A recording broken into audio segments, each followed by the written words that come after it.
Russian President Vladimir Putin has announced the ejection of 775 U.S. diplomats in retaliation for a new U.S. sanctions bill. Putin announced the move on Sunday, effectively cutting the U.S. diplomatic mission of roughly 1,200 in Russia by more than half. The order from Moscow, reported by AFP, comes in response to a sanctions bill that passed the U.S. Congress on Thursday, which U.S. President Donald Trump has said he will sign into law. The Kremlin had on Friday seized 2 diplomatic properties and ordered the U.S. to cut its mission to 445, the same size as Russia's in the U.S., but the new order from Putin is the first revelation of a headcount of expulsions. Earlier on Sunday, a top Russian diplomat lambasted the United States Congress for voting to sanction Russia, and warned of further retaliation by Moscow. Russian Deputy Foreign Minister Sergei Ryabkov told ABC's This Week that the U.S. sanctions bill was weird and unacceptable. He said if Donald Trump signed it when it reaches his desk, it will be the last straw. If the U.S. side decides to move further towards further deterioration, we will answer. We will respond in kind.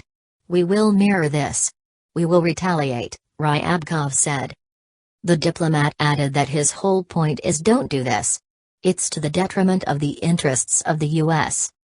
Ryabkov's comments came after Moscow ordered the United States on Friday to cut hundreds of diplomatic staff and said it would seize 2 U.S. diplomatic properties.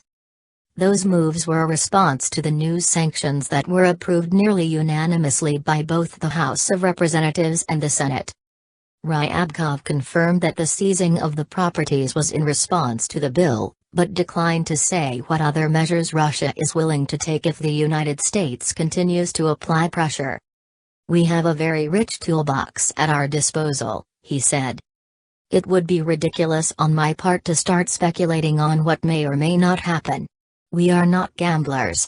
We are people who consider things very seriously and very responsibly, said Ryabkov.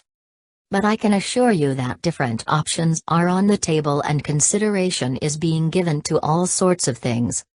The United States-Russia relationship has become increasingly strained in the wake of the U.S. presidential election. Several U.S. intelligence agencies believe that the Kremlin interfered in the U.S. election to discredit Hillary Clinton and help President Donald Trump win the election.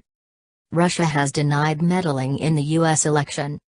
Special Counsel Robert Mueller, the former director of the FBI, is investigating Russian meddling in the 2016 presidential race. He is said to also be looking at whether or not Trump's campaign may have colluded with Russia, an allegation that Trump and his associates have staunchly denied.